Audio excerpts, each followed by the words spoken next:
Oh, hi there. I didn't see you there. I wanted to welcome you.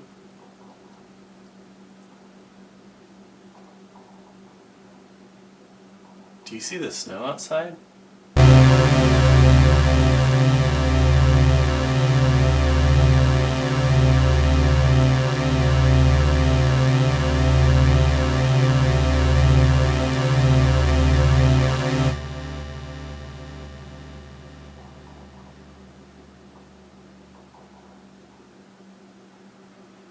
I wanted to welcome you to an Angry Young Gora cooking special, where we make pizza dough.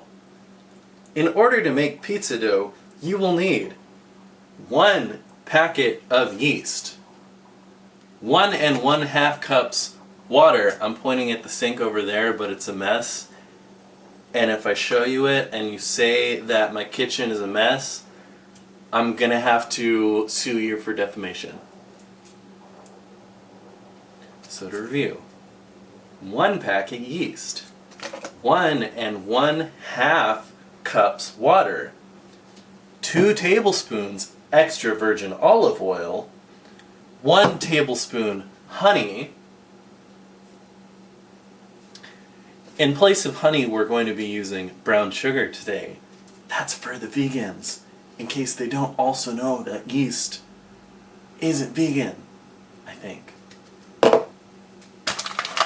4 cups all-purpose flour, Western family, Bestern family, am I right? And 1 teaspoon of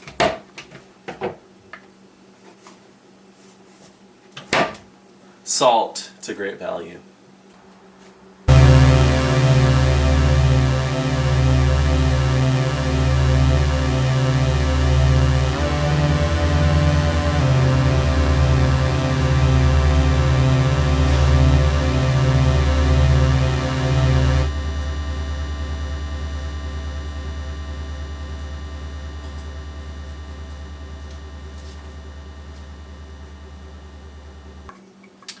So here we have a 1.5 cups of water. Now the recipe I'm using says that it should be between 100 and 110 degrees Fahrenheit, which is a problem because I'm in Canada right now and neither comprehend nor condone of Celsius. So I guess if you want to know how hot 100 degrees is, go to California in the summer. You'll get a good idea there. Now, we take our hot water and we empty 1 packet of yeast into it. Now, this is Red Star brand yeast, and I don't know if it has anything to do with communism, but in case the US government is watching, I am not a communist, nor have been, nor will I ever will be a member of the Communist Party. That's for job safety. Snip, snip, snip. Snip, snip, snip. This is a pair of scissors. This is my packet of yeast. So this is what your yeast looks like in the bowl. This is a process known as proofing, where dry yeast activates in warm water and starts to poof up, but also dissolve. So I'm going to stir this yeast in this hot water and also add my oil.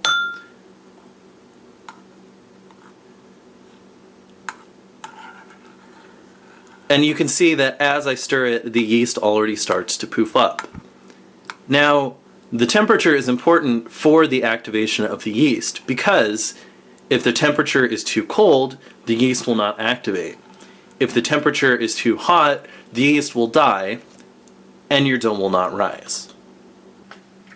And now we add 2 tablespoons of oil to our yeast. 1,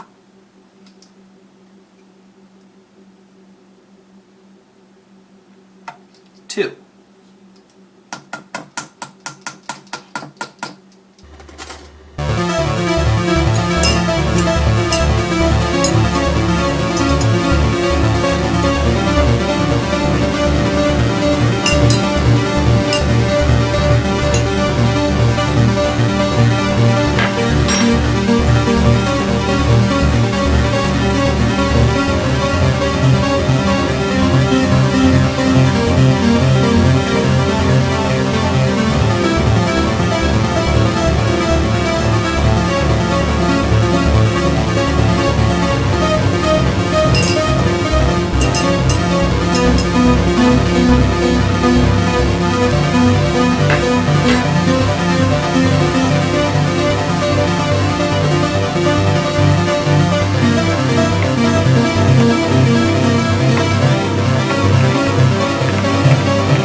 we're going to measure some flour.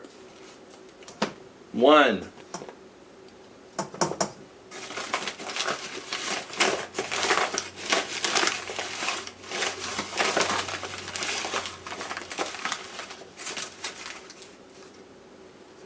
2,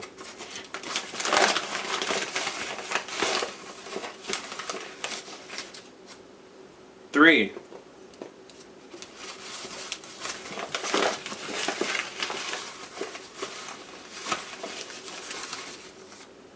4. Make a well. You'll want to pour your liquids into the well. It will make mixing somewhat easier.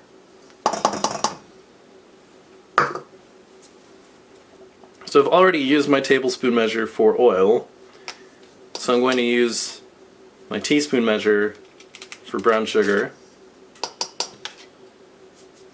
I'll do 2 teaspoons instead of 1 tablespoon in case the mixture comes out too sweet.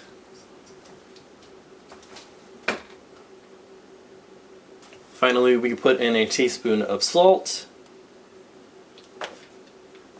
and we will mix our dry ingredients together and then pour our wet ingredients into them.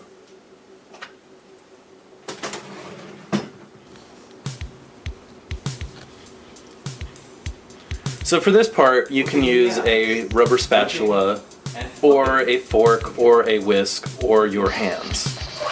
The reason it's important to mix your dry ingredients together is just so that there's not any clumps of anything.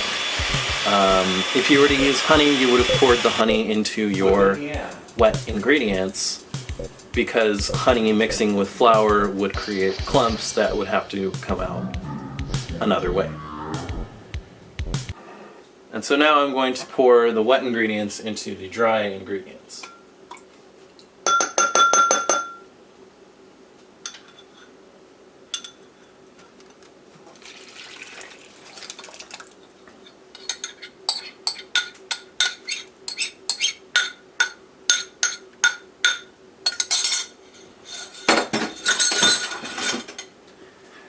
Now, the reason I use a rubber spatula for this part rather than a whisk, or I don't know, I might use my hands in a second, is because the rubber spatula provides the least surface area for things to get stuck in. If you were to use a whisk, you would have to stop and shake out the whisk and hit it on the side of the pan, which, I don't know, if you're feeling a little frustrated with the events of the day or of modern times, or you know, the aggression of the President of the United States, or you know, the inability of secular nation states to deal with religious minorities, then you know, using your hands might be a good way to get out some aggression.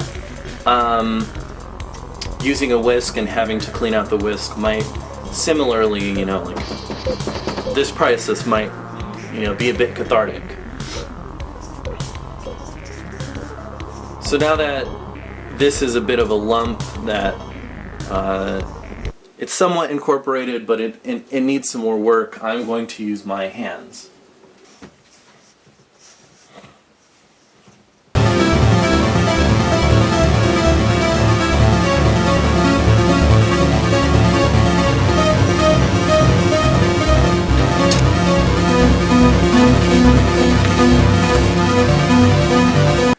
Now, you might see me fiddling with the recipe and with the amounts of flour and water that I put in, but bear in mind that these are rules, and rules are not necessarily true or self-inherent.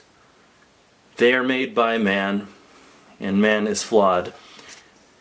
And sometimes you need to push the boundaries of what is written, what is socially accepted, in order to make positive change in the world and for your pizza.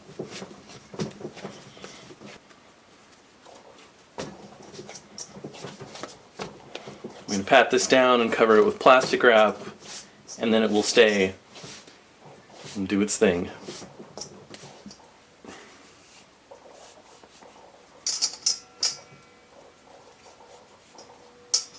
And rise like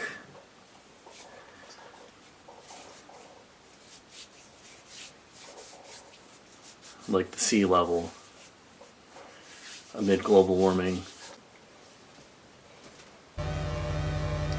It's me again. We make pizza dough.